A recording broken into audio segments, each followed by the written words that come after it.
Boa noite, irmãos. Acho que todos me ouvem bem, né? Eu Boa vou compartilhar com irmãos aqui a minha tela, tá? Vou compartilhar a tela aqui.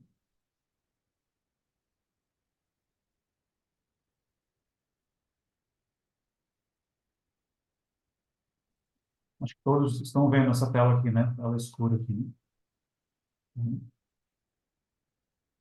Só um minutinho, só que eu vou só arrumar aqui na posição.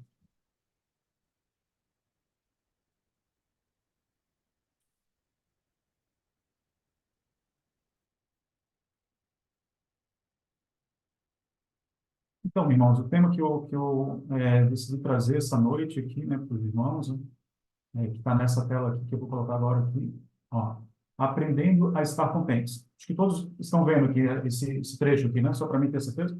Sim? Sim, estou vendo. Então tá. É, ok. E, então aqui eu trouxe esse tema, né, que acho que é um tema que é legal, traz um pouco assim para a gente refletir um pouquinho. E aqui eu decidi só colocar essas frases aqui, né? Você está realmente contente hoje? Se estiver, em que se baseia o seu contentamento? E quanto tempo você acha que esse contentamento vai durar? Então, isso aqui são algumas perguntinhas que eu coloquei aqui. Eu vou acabar mantendo nessa tela, tá? A gente vai vou só passar mais, incluir mais algumas frases e tem alguns trechos da Bíblia aqui que eu quero ler para os irmãos sobre esse tema. Então, assim, para a maioria das pessoas, né, isso, a questão do verdadeiro contentamento, isso é um mistério, tá? E por que o mistério? Porque são poucas as pessoas que encontram o quê? Esse verdadeiro contentamento na vida delas, né? E a gente fica assim perguntando, né? Será que os pobres, né, em sua falta de bens materiais, eles têm encontrado esse contentamento? Ou será que os ricos, né, que conseguem, será que conseguem comprar esse verdadeiro contentamento? E assim, o que que a gente conclui com isso? Assim, eu acho que esse contentamento ele não é encontrado na pobreza e tão pouco pode ser comprado pelos ricos. Mas então vem a grande pergunta, né? O que que é contentamento, né? Se a gente procurar aqui se a gente procurar, por exemplo, no dicionário, você vai encontrar a definição ali de contentamento, né? Algo mais ou menos assim, né? Sensação de estar satisfeito e feliz. Mas o que que significa isso, estar satisfeito e feliz? Será que estar satisfeito e feliz é a gente conseguir comprar todas as coisas que a gente compra, que a gente vai lá na internet, bota nosso carrinho de compras e compra tudo isso? Ou Ou será que para estar satisfeito você precisa ter todos os seus desejos realizados? Então, é algo para a gente refletir bastante sobre isso, né?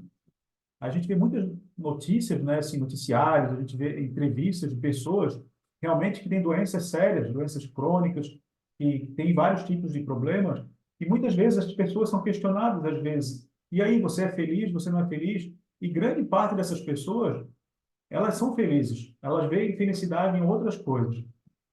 Vamos ver ali o que Paulo fala em Filipos, né, para os cristãos de Filipos, em Filipenses 4, de 11 a 12. Aí diz assim: de fato, pelo que me consta, não preciso de nada. Já aprendi a estar contente, a despeito das circunstâncias. Fico satisfeito com muito ou com pouco. Encontrei a receita para estar alegre, com fome ou alimentado, com as mãos cheias ou com as mãos vazias. Então, assim, você notou que Paulo aqui citou que ele aprendeu a estar contente, né? Então, o que que a gente pode concluir isso? Então, aparentemente, o contentamento é algo que a gente pode aprender também, né? E, e algo que pode nos ensinar a estar contente. Mas agora, para aprender bem como assim, a gente fazer isso, né, vamos precisar de algumas receitas básicas, né? Ao a gente considerar esse assunto, né, de mordomia, a gente pode observar que um dos elementos principais para nos tornarmos o quê? Realmente fiéis administradores dos nossos recursos é aprender o que vem a ser esse verdadeiro contentamento. Isso que a gente tem que aprender na nossa vida, né? Para a gente poder saber fazer essa diferenciação, né? E a razão pela qual assim, tantas pessoas, né, nessa geração, né, estão desperdiçando boa parte do seu tempo, né, com recursos dos seus recursos e da sua própria saúde, é que essas pessoas às vezes estão tentando encontrar algo que perderam, ou, na verdade, ou algo que nunca tiveram, né? E querendo buscar essa sensação de contentamento sobre isso. A gente vai falar aqui um pouquinho sobre como nós, né, assim como mordomos fiéis, né, cristãos, por meio desse contentamento, mas antes disso, a gente vai identificar o quê? Existe o que a gente vou chamar aqui de, quero colocar na tela aqui, exterminadores de contentamento para os cristãos. Então, o que seriam esses exterminadores? Vamos citar alguns deles aqui, tá? Aqui nós temos o número 1, o esquecimento. Tá? Então, nós como cristãos, né, a gente tem que lembrar, né? A gente não pode esquecer que o verdadeiro propósito da nossa vida, o que é? O propósito nosso é servir a Deus. E às vezes a gente esquece disso. Ou às vezes a gente não coloca o foco principal nisso, né? Ou coloca o foco da nossa vida, tem que ser o nosso foco principal, é servir a Deus, né? E isso, se a gente passar a esquecer disso, isso é um grande exterminador desse contentamento para os cristãos, né?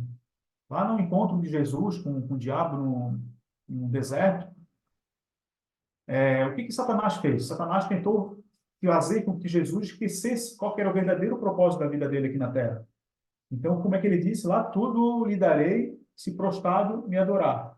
E o que Jesus falou para ele? Vai embora, Satanás, porque está escrito: adorem o Senhor, seu Deus, e preste culto somente a Ele.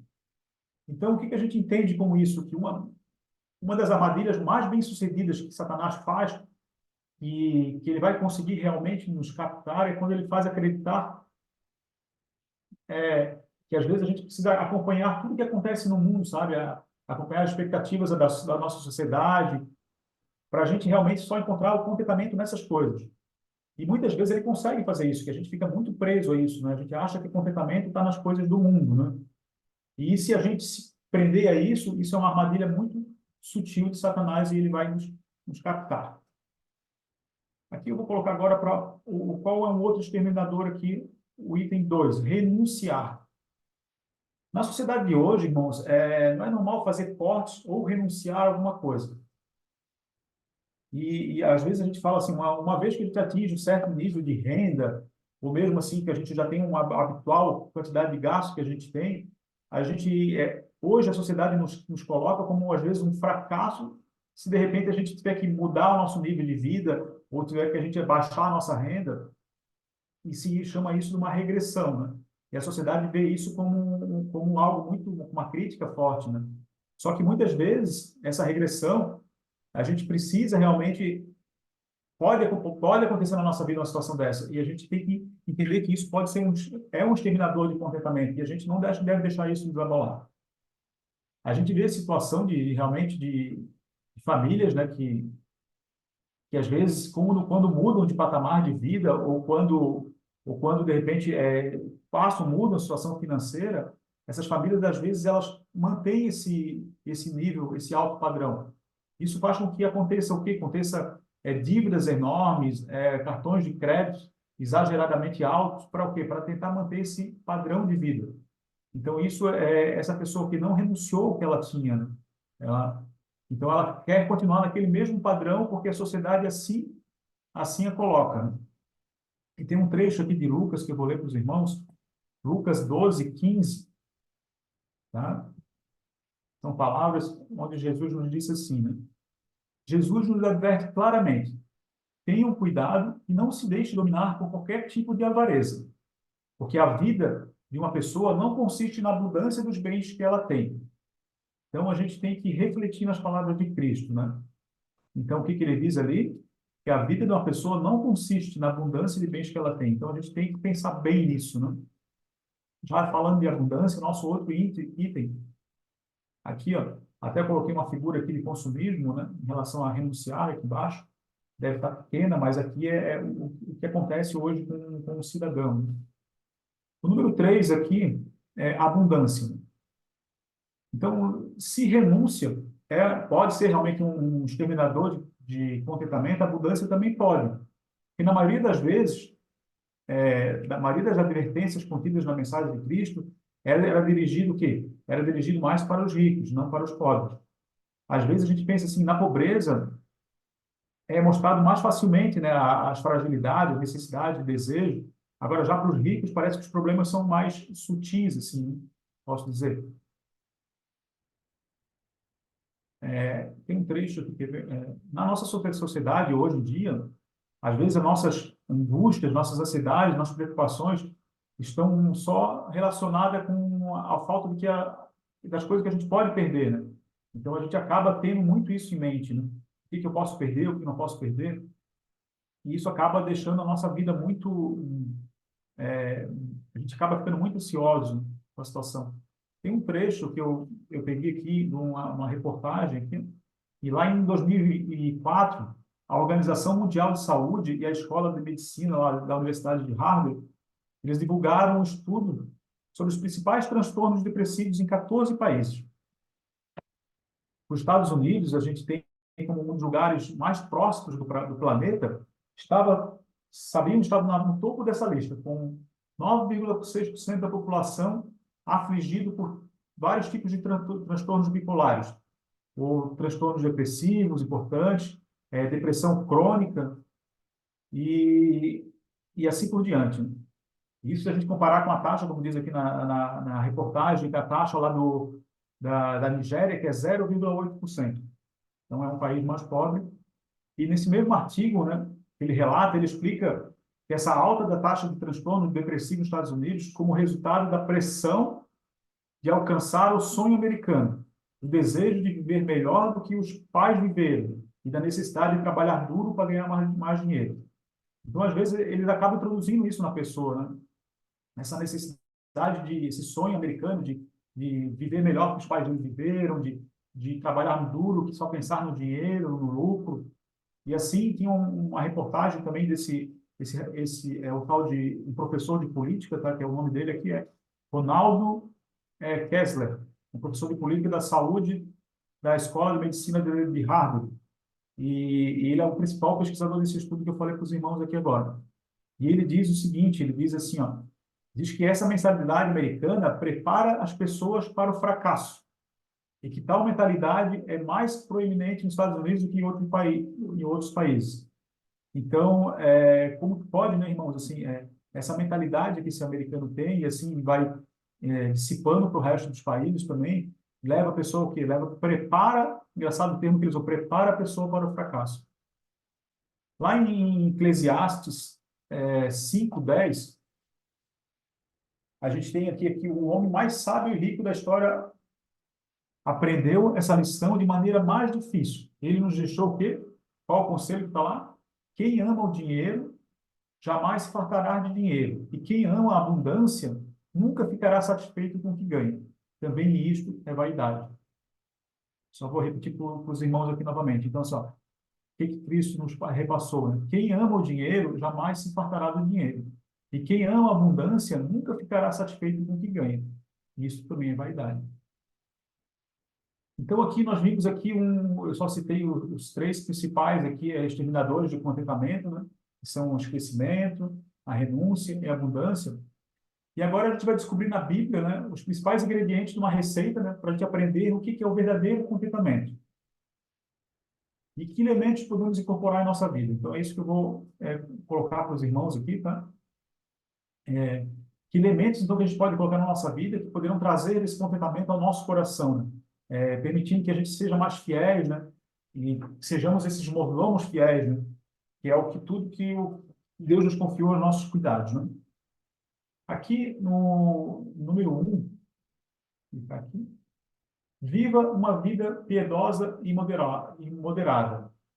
Lá em 2 Pedro 3:11, diz assim, 2 Pedro 3:11, uma vez que tudo será assim desfeito, vocês devem ser pessoas que vivem de maneira santa e piedosa. Então, a gente deve aprender o quê, irmãos? Aprender a viver com convicção e não pelas circunstâncias, né? Quando as coisas se tornarem difíceis, né, e a mídia que acaba nos bombardeando diariamente, né, com aquela mensagem de que vamos resolver uma maneira de resolver nosso problema, né, de nos induzir a ficar acumulando mais e mais bens, né? Aí nós precisamos o quê? Ter aquelas convicções claras dos nossos valores, né? E assim também nós vamos nos guardar das nossas emoções e dos nossos impulsos, né? A gente tem que tomar muito cuidado com o que a gente é bombardeado, né?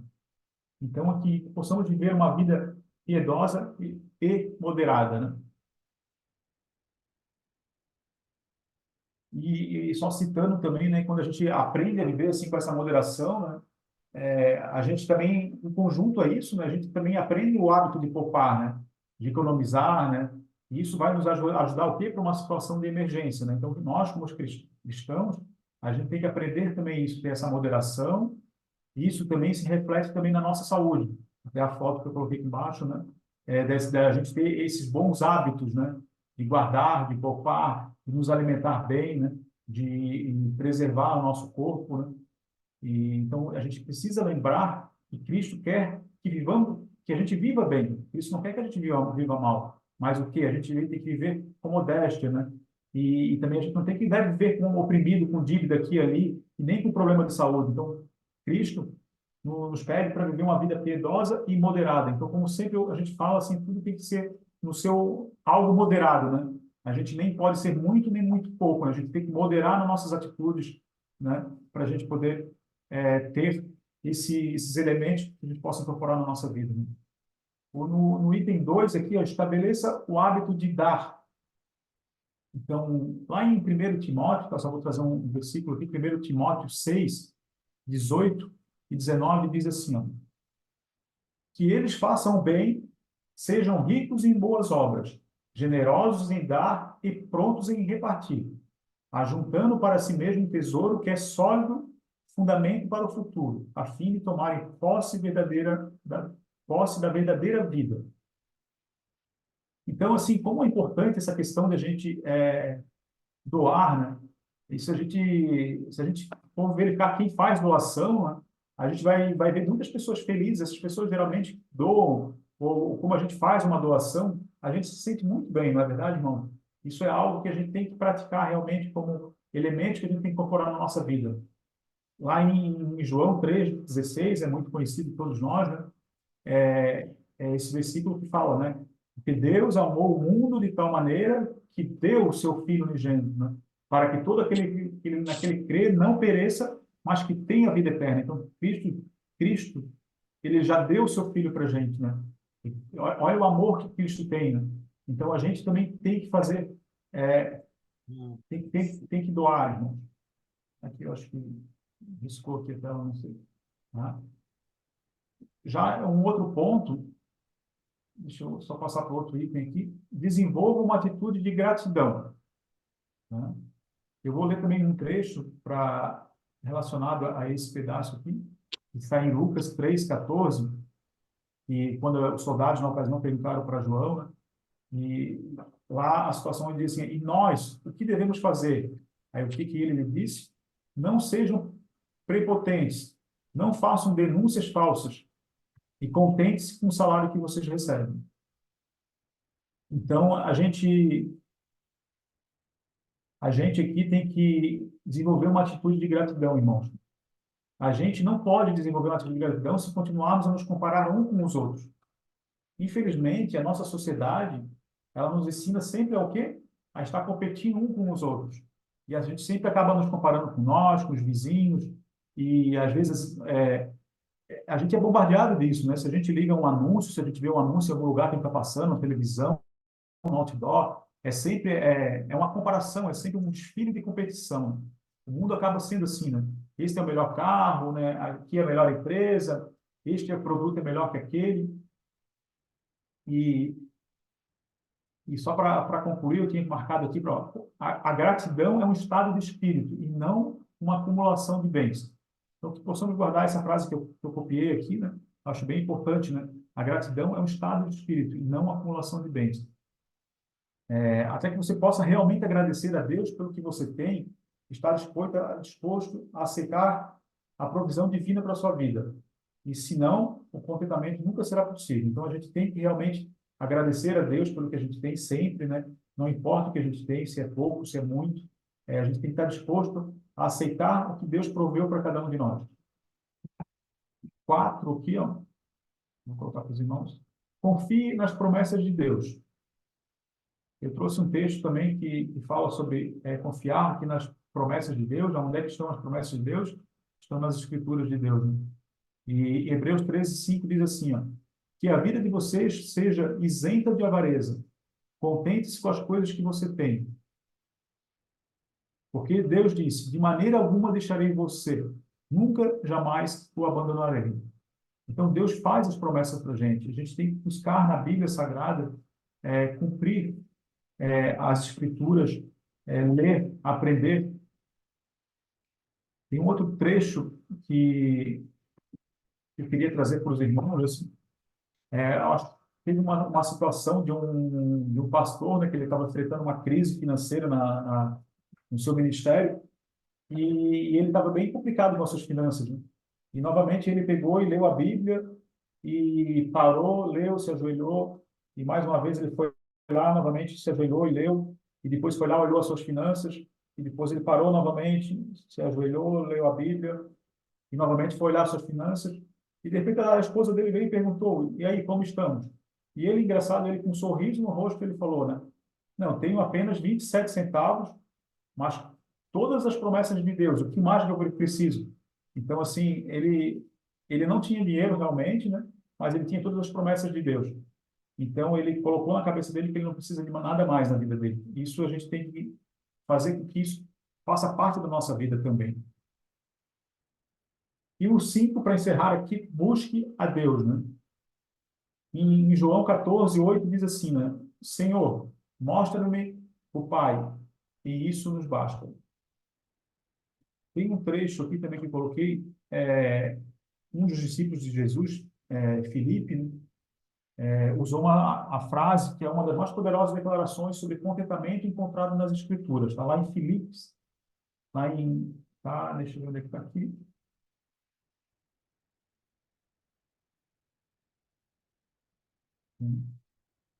E, então, eu acho que é por isso, né, que Filipe está dizendo que a nossa satisfação máxima está em buscar a Deus, encontrar a Deus e experimentar Deus. Então, a gente tem que buscar a Deus, irmãos. A gente tem que buscar a Deus diariamente com a nossa família. A gente tem que estar sempre buscando a Deus. Aqui eu coloquei uma cruz aqui com Cristo. A gente tem que lembrar disso, né? Isso tem que fazer parte do nosso cotidiano.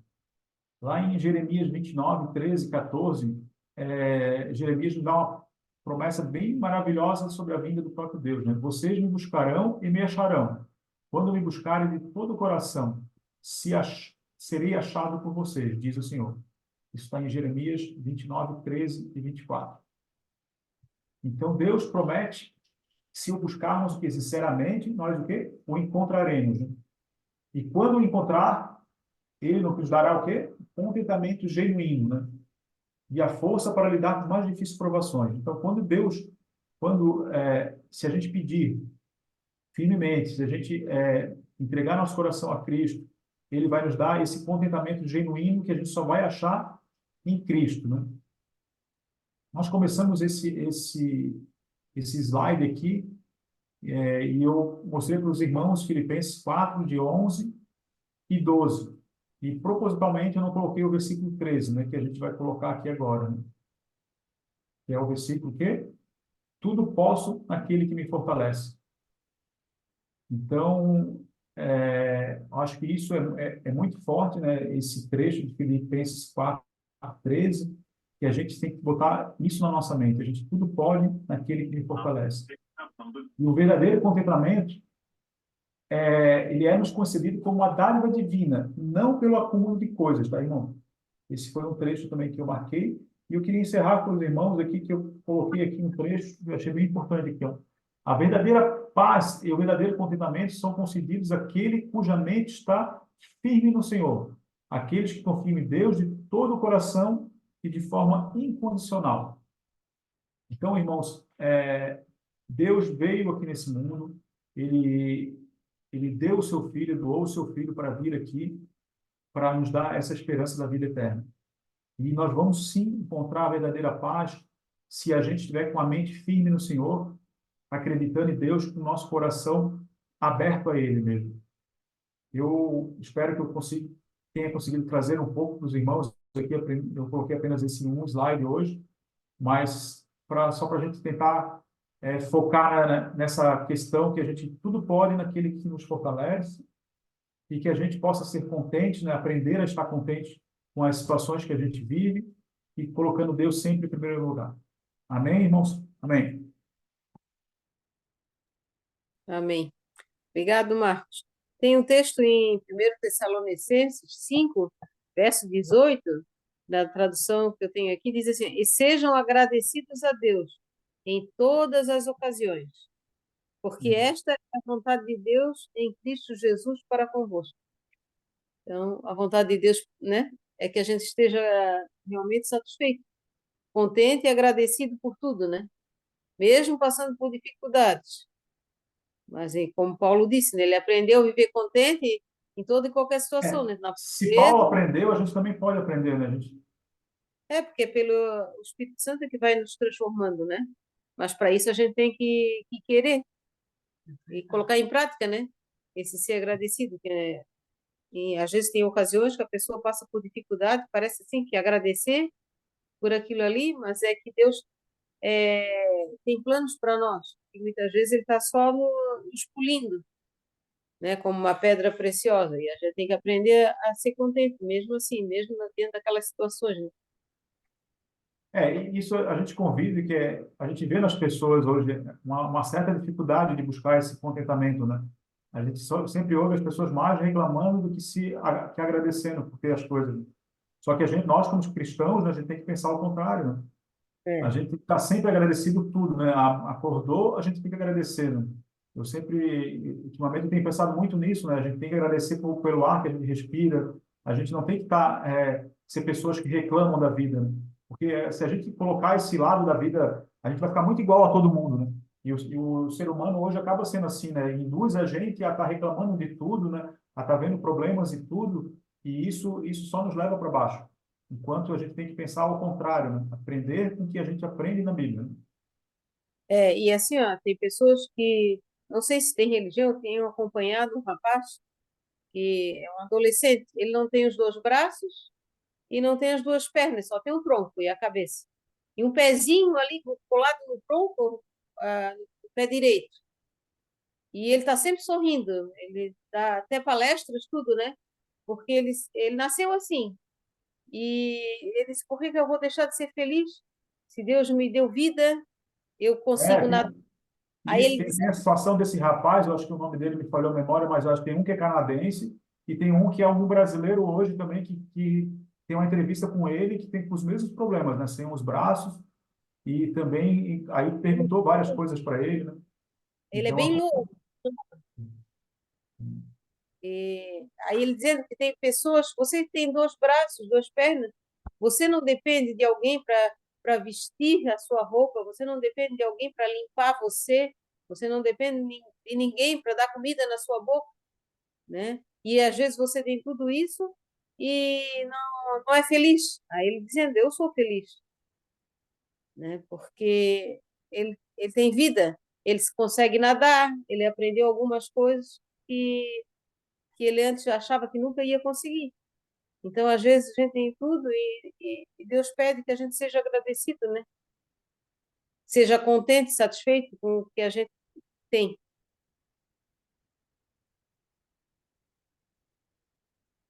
eu acho que é isso, irmão. Mais alguém quer comentar alguma coisa? Obrigado, Marcos, pela meditação, que possamos meditar, né? Temos tantos motivos para sermos felizes e contentes, principalmente porque fomos salvos pelo nosso Deus, né? Temos a oportunidade de uma vida eterna, isso não tem preço, né? E a gente não leva isso em consideração muitas vezes, né?